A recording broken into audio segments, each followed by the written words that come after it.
e não participar da igreja. Isso é acomodação e uma grande tentação do inimigo para que as pessoas se distanciem de Deus, do ambiente sagrado, da participação com os irmãos da comunidade na celebração eucarística.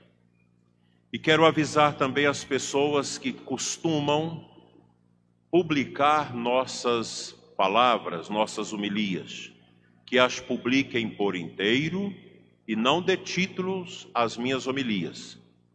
Basta botar a homilia de Dom Adair, a data, se quiser colocar Solenidade de Cristo Rei, Imaculada Conceição, quando for, tudo bem. Também cuidado vocês que ficam escrevendo, traduzindo pedaços da homilia que a gente profere e jogando nas redes sociais mal traduzidas, porque você traduzir falas é muito complicado. E o pior são aquelas pessoas que pegam parte da homilia e dá títulos tenebrosos para criar impacto e assim melhorar as suas monetizações. Reginaldo já está tendo o trabalho de toda semana e denunciando site por site. Mais de 400 já estão na lista, mais de 200 já denunciados. Podem publicar minha homilia, mas desde que ela seja por inteiro e sem título. Nossa paróquia de Cristo Rei de Formosa conclui nesta noite sua novena festiva em honra a Nosso Senhor, Rei do Universo. Nesse tempo estranho que vivemos, em meio a uma pandemia que ofuscou a esperança de tantas famílias e nações, é muito salutar voltar o nosso olhar para Cristo como Rei e Senhor de nossas vidas, de nossas nações. Somente nele poderemos encontrar a força, o refúgio, e somente nele podemos confiar e submeter nossa vontade e liberdade ao poder da sua graça. Nesse último domingo do ano litúrgico, a Igreja convida-nos a celebrar Jesus Cristo como nosso Rei, o Rei do Universo. Chama-nos a dirigir o olhar em direção ao futuro, ou melhor, em profundidade, para a meta última da história, que será o reino definitivo e eterno de Cristo. Estava com o Pai no início, quando o mundo foi criado, e manifestará plenamente o seu domínio no fim dos tempos, quando julgar todos os homens da terra. As três leituras de hoje falam-nos deste reino. No texto evangélico que ouvimos, tirado do Evangelho de São João, Jesus encontra-se numa situação humilhante, a de acusado, diante do poder romano. Foi preso, insultado, escarnecido, e agora os seus inimigos esperam obter a sua condenação ao suplício da cruz, comum daquela época. Apresentaram-no a Pilatos como alguém que aspira ao poder político, com o pretexto e pretenso desejo de ser rei dos judeus. O procurador romano faz a própria investigação e interroga Jesus: Tu és o rei dos judeus? Na resposta a esta pergunta, Jesus esclarece a natureza do seu reino e da própria messianidade, que não é poder terreno, mas amor que serve. Afirma que o seu reino de modo algum se confunde com qualquer reino político. Nosso Senhor não é um político, Ele é o Messias. Ele é a estampa amorosa do Pai que se apresenta a esse mundo para a solução do pecado e a redenção da humanidade. Afirma que o seu reino de modo algum se confunde com qualquer miséria deste mundo. A minha realeza, diz ele, não é deste mundo. O meu reino não é de cá. O reino de Cristo é misterioso, é singelo, é presente pela fé dos que o seguem. É claro que Jesus não tem nenhuma ambição política. Depois da multiplicação dos pães, o povo entusiasmado com o milagre queria fazê-lo rei, para derrubar o poder romano, que escravizava o povo, que controlava as pessoas, que matava, que estragava a paz das pessoas. E assim nosso Senhor queria estabelecer o seu amor e não um reino político. Que o povo sempre esperava um reino que pudesse colocar fim à tirania, um reino que pudesse trazer a paz. Mas Jesus sabe que o reino de Deus é de gênero totalmente diverso. Não se baseia sobre as armas e a violência. E é justamente a multiplicação dos pães que se torna, por um lado, sinal da sua messianidade, mas, por outro, assinala uma viragem decisiva na sua atividade. A partir daquele momento da multiplicação dos pães e dos peixes, aparece cada vez mais claro o caminho para a cruz. Nesta, no supremo ato de amor, resplandecerá o reino prometido, o reino de Deus. Não podemos entender o reino de Cristo fora da cruz. A cruz é o troféu permanente do reino de Deus. Isso é bonito e é profundo. Mas a multidão não entende. Fica decepcionada.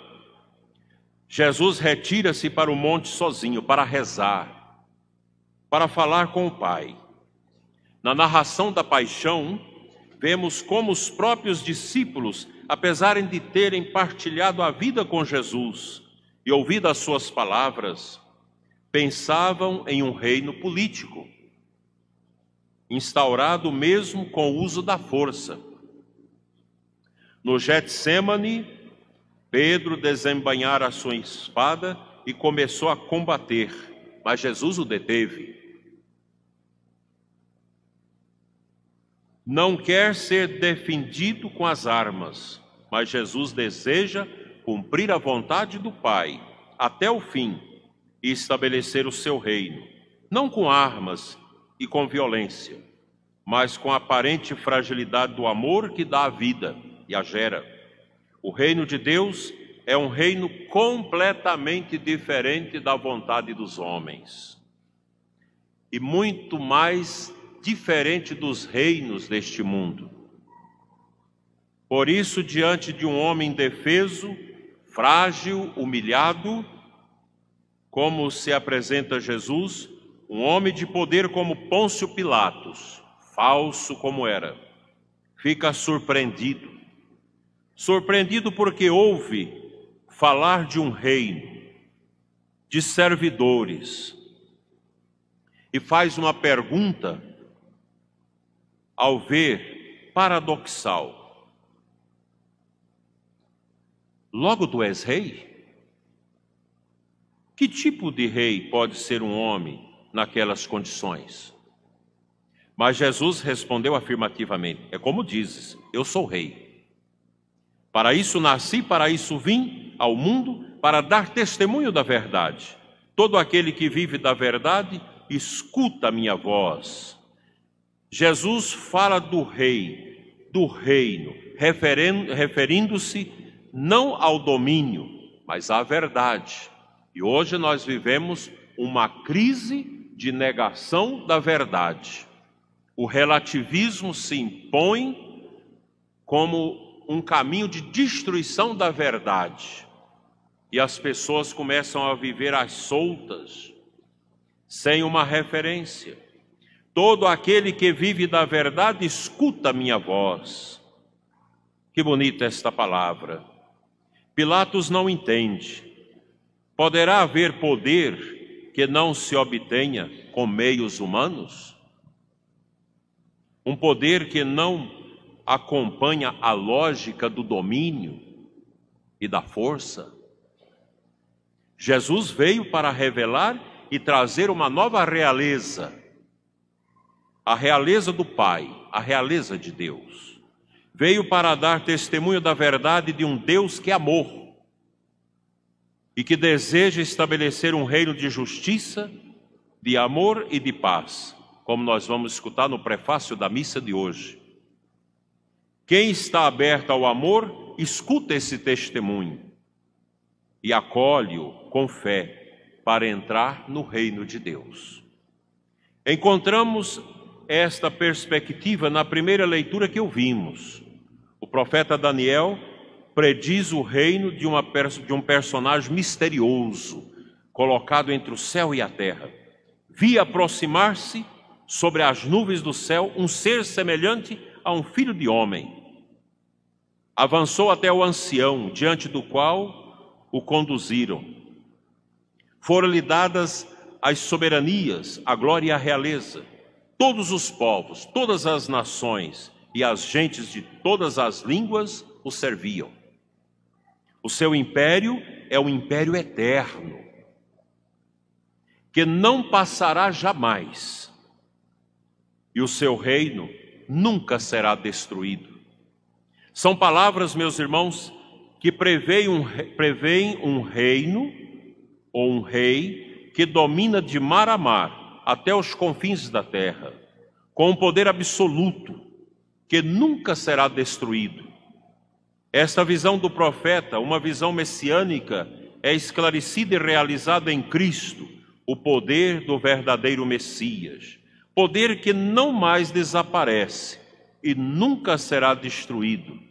Não é o poder dos reinos da terra que surgem e caem, mas o poder da verdade e do amor.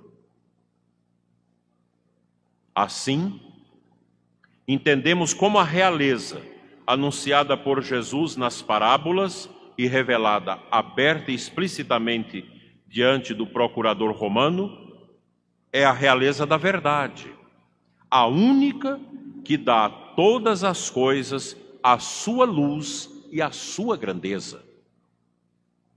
O mesmo Jesus diz em João 8,32, conhecereis a verdade e a verdade vos libertará. Cristo é a verdade que liberta, que destrói o pecado, que destrói os cadeados, as correntes que nos amarram.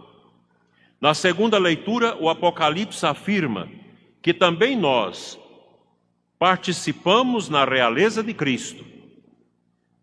Na aclamação dirigida àquele que nos ama e nos purificou dos nossos pecados com o seu sangue, declara que ele fez de nós um reino, sacerdotes para Deus e para o Pai. Aqui está claro também que se trata de um reino fundado na relação com Deus, com a verdade, e não de um reino político. Com seu sacrifício, Jesus abriu-nos a estrada para a relação profunda com Deus. Nele, tornamo-nos verdadeiros filhos adotivos, participando assim da sua realeza sobre o mundo. Portanto, ser discípulos de Jesus significa não se deixar fascinar pela lógica mundana do poder, mas levar ao mundo a luz da verdade e do amor de Deus. Depois, o autor do Apocalipse estende o olhar até a segunda vinda de Cristo, quando ele voltar para julgar os homens e estabelecer para sempre o reino divino. E recorda-nos que a conversão, a mudança de vida, como resposta à graça divina, é a condição para a instauração deste reino. É um vigoroso convite dirigido a todos nós, a cada um de nós. Convertam-se sem cessar ao reino de Deus, ao domínio de Deus, ao domínio da verdade na nossa vida. Pedimos-lo diariamente na oração do Pai Nosso, todos recordam, com as palavras: venha a nós o vosso reino, que equivale a dizer a Jesus: Senhor, fazei que sejamos vossos, vivei em nós, reuni a humanidade desperta e atribulada, para que em vós tudo se submeta ao Pai misericordioso e de amor. Celebrar, meus irmãos, Jesus Cristo, o Rei do Universo, é proclamar diante deste mundo esquisito que nós vivemos, que somente Cristo é o sentido último de todos e de todas, que somente Cristo é definitivo e absoluto. Proclamá-lo Rei é dizer que não nos submeteremos a nada e a ninguém, a não ser a Ele, o Cristo, o ungido, o Messias, o esperado, o nosso Salvador. E assim afirmar que tudo mais é relativo e menos importante quando confrontado com o único necessário, que é o reino que Jesus veio trazer para nós. No mundo que deseja esvaziar o Evangelho, tornando Jesus alguém inofensivo, insípido, um Deus de barro, vazio e sem utilidade, proclamar Jesus como Rei é rejeitar o projeto pagão do mundo atual e proclamar: o Cordeiro que foi imolado é digno de receber o poder, a divindade, a sabedoria, a força e a honra. A liturgia de hoje, enfim, faz eco contra a tirania dos homens de ontem e de hoje. Assistimos a largos passos o intento de controle mundial das pessoas, da castração da liberdade e da imposição de uma ideologia globalista inusitada para nós. Como essa mentalidade vem ganhando corpo no mundo todo, impondo um afastamento vertiginoso do mundo em relação a Deus, destruindo os valores familiares e da fé. Usam a pandemia para exercitar o autocontrole das vidas e das liberdades, e para fazer ver às pessoas que a igreja não faz falta em suas vidas. Por isso muita gente até hoje não voltou para a missa, e consequentemente a desnecessidade de Deus na nossa vida. Ele é desnecessário, não temos necessidade de Deus. Permitir o carnaval é algo natural, como foi no ano passado, quando o evento disseminou o vírus em abundância para todo o país. Neste ano, tudo parece pronto para a folia em muitos estados e municípios. Uma tristeza. O que certamente favorecerá, e Deus ajude que não, a reinfecção viral novamente. E depois a investida das autoridades tiranetes contra a liberdade religiosa e, com isso, toda uma força para fechar as nossas igrejas, sobretudo na Semana Santa. Deus nos livre disso. Quanta instrumentalização desta pandemia nós estamos vendo mundo afora. Quanta obscuridade. Aposentar o bom senso e abrir as portas para a tirania e o sarcasmo contra o povo. Que Deus tenha piedade de nós, do mundo e da nossa nação. Cristo nos liberta de todas as cadeias, porque Ele é o nosso Rei. Que Ele nos livre da perversidade da nova ordem mundial e do globalismo, que atenta contra a dignidade das pessoas, sobretudo dos pobres e indefesos, dos valores da família e da própria fé cristã. Estejamos atentos. que a Santíssima Virgem, a Senhora de Aparecida, representada nessa belíssima imagem ao lado do nosso altar, Rainha e Padroeira do Brasil, interceda por nós, para que Cristo seja tudo em todos e em todos nós. E para tanto, com um só coração e uma só alma, rezemos: Adveniat Regnum Tuum, venha o teu reino, viva Cristo Rei, amém.